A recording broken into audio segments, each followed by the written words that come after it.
am I writing again? I really blame goth, the book, not the subculture. For some reason, light novels really make me want to write because they're just fun and you don't have to make any big statements with them. And now that I don't intend to pursue traditional publishing, I can just write and upload it as a DIY audiobook or make a website and format everything and put up an ebook with the print-on-demand option for sale. There are 3 writing projects that are in various stages of development right now. One that's furthest along, one complete draft I'm currently making a first editing pass on, is an epistolary. I cannot for the life, I'm pretty sure that's how you say it, epistolary. It means like it's a book told in the form, like traditionally it was letters, but I'm telling mine through blog posts and tweets and transcripts of YouTube videos and streams and all of that kind of stuff.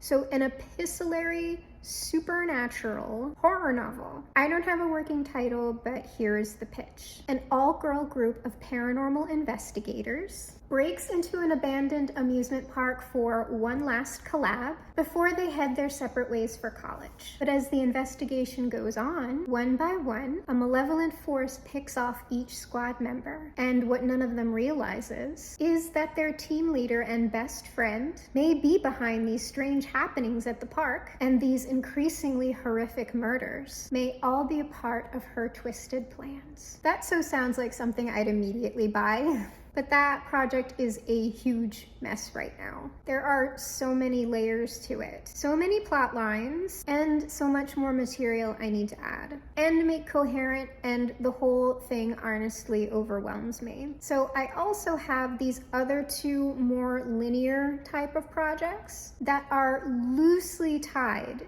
to the amusement park paranormal investigator novel. They're all connected, but you wouldn't need to read them in a particular order. The other 2 projects involve a particular village that is very strange. It's haunted in a particular way, and there are certain rituals and traditions that need to be done and or upheld to prevent things from going awry. And there are certain places where it's really bad for anyone to go. So of course I have to force the protagonists to go there so terrible things can happen for our benefit and entertainment. The first of those 2 projects is the furthest along in the first draft, but it's really dark, really traumatic with an upsetting ending, which I like, but it does take a lot out of me to write something like that. And once I thought of the second secondary idea, I realized I wanted to alter the setting. Make it some sort of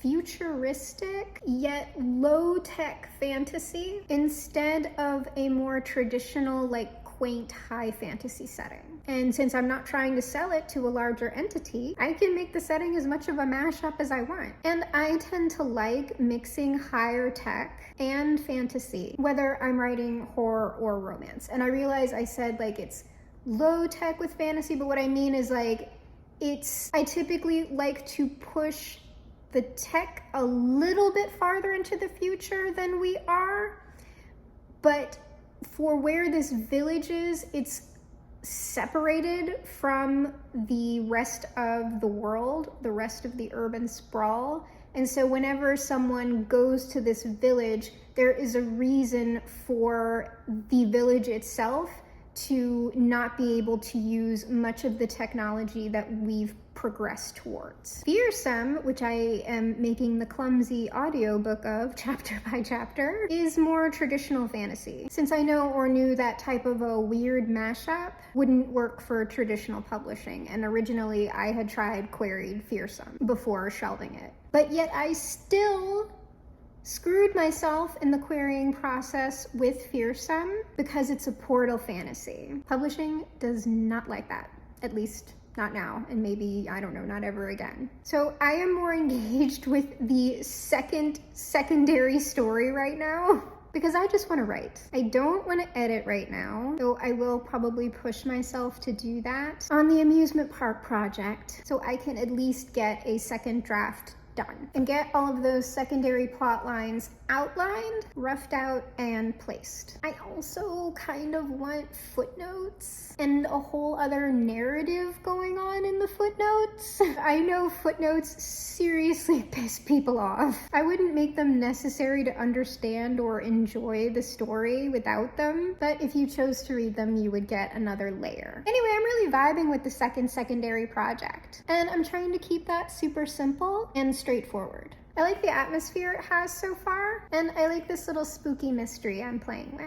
I'm not bringing, so far, a lot of stress or hang-ups to the page, and I'm hoping that it continues. I would really like to complete something, as this is the longest I've ever gone in between completing novels. It frustrates me to have so many in-progress projects. It's like mental clutter. Plus, my novel writing process has always helped me process emotions and issues. I feel like each one I complete, no matter what happens to it, helps me grow as a person. I am going to stick with my second secondary story and see if we can't maintain light novel vibes and not make anything too serious or too heavy. Like, I love Ari Aster, but sometimes I just really don't want to deal.